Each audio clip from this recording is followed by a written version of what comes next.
Vous savez, Akadosh Baruch Hu, il a une solution à chaque problème.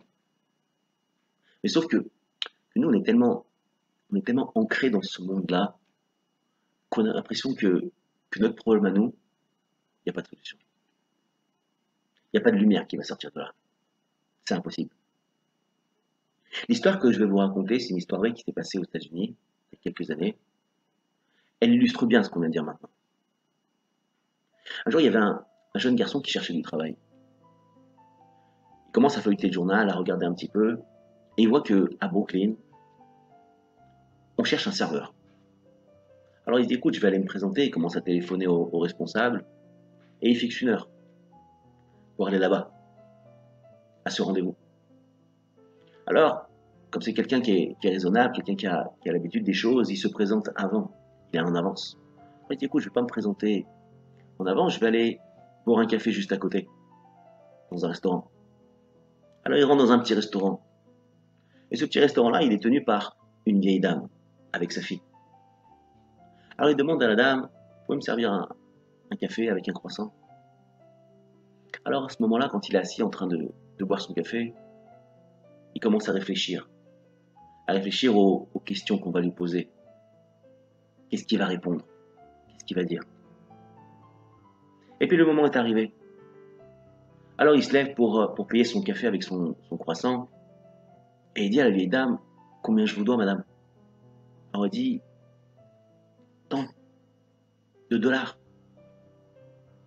Alors là, lui, il commence à chercher, il regarde dans son porte-monnaie, il trouve 2 dollars, mais l'habitude, c'est de donner un pourboire.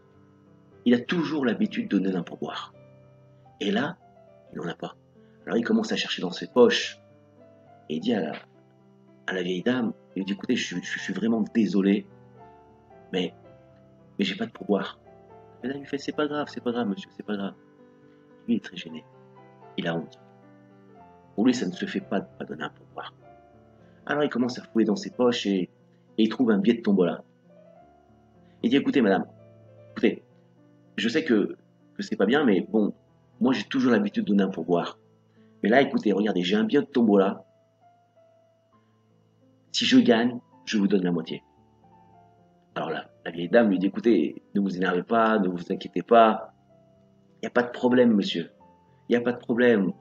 Il n'y a pas besoin de donner un pourboire, c'est pas grave, gardez votre billet de tombola. Il dit, si, moi j'ai toujours l'habitude de donner un pourboire.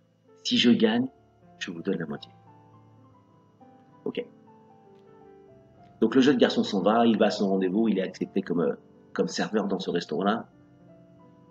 Une semaine passe, 2 semaines, il reçoit un coup de téléphone. Il reçoit un coup de téléphone qui lui dit, oui, vous êtes monsieur Untel? Oui.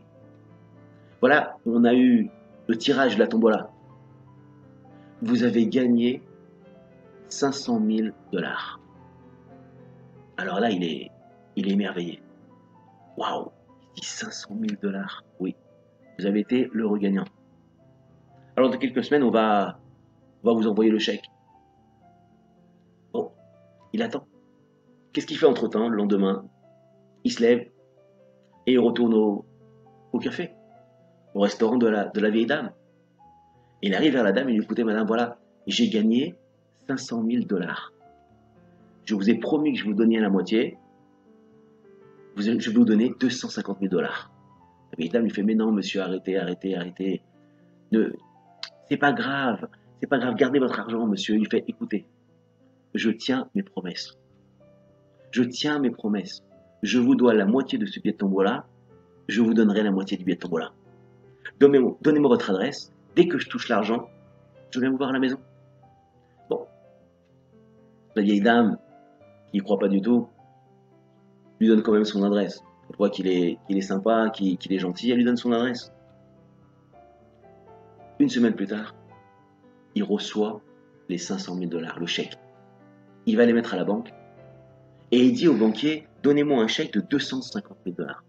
Parce que dans ce billet de tombola, je ne suis pas seul, il y a quelqu'un avec moi. Alors il prend ce billet de 250 000 dollars et il voit, et il va. Il va chez la vieille dame, il commence à chercher l'adresse. Il commence à se faire tard la nuit, il est 6h, 7h. Et il trouve l'adresse.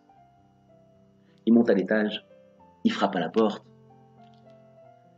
Et qui c'est qui lui ouvre? La vieille dame. Il lui dit, bonjour madame, vous vous souvenez de moi? Oui, je me souviens de vous. Voilà, ce que je vous avais promis, je vous le donne. Le billet de 250 $. Écoutez, monsieur, arrêtez, vous, vous comprenez pas, c'est pas grave, vous m'avez pas donné un pourboire, c'est pas grave. Il dit, écoutez madame, je vous ai promis la moitié de ce billet de tombola, maintenant je vous le donne. Et en parlant avec elle, il voit une personne qui est en train d'allumer des veilleuses derrière. C'était sa fille. Alors, il dit à cette dame-là, il lui dit, mais madame, qu'est-ce que vous êtes en train d'allumer comme veilleuse là? Il dit, ben, vous savez, on est juifs, et ce soir c'est Hanouka. Et on allume les veilleuses de Hanouka. Il dit, mais je comprends pas, moi aussi je suis juif. Bon, je ne suis pas pratiquant, mais je suis juif, oui, je ne savais pas que c'était ce soir Hanouka. Alors, la vieille dame le fait rentrer. Ils allument ensemble les veilleuses de Hanouka. Ils mangent des beignets pendant toute la soirée. Le jeune garçon insiste pour qu'elle prenne les 250 $. Au final, cette vieille dame les a pris.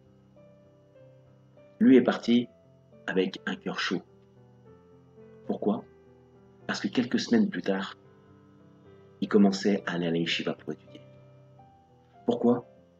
Parce que le fait d'allumer les nérodes de Hanouka, ça lui a fait chaud au cœur. Ça lui a montré qu'il lui manquait quelque chose dans sa vie. Son judaïsme. Les personnes qui racontent cette histoire disent que cette personne-là, maintenant, étudie régulièrement au collège, à la yeshiva. Et qu'il est encore plus heureux.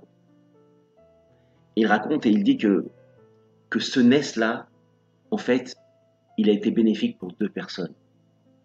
Pour cette vieille personne-là, qui n'avait pas beaucoup d'argent.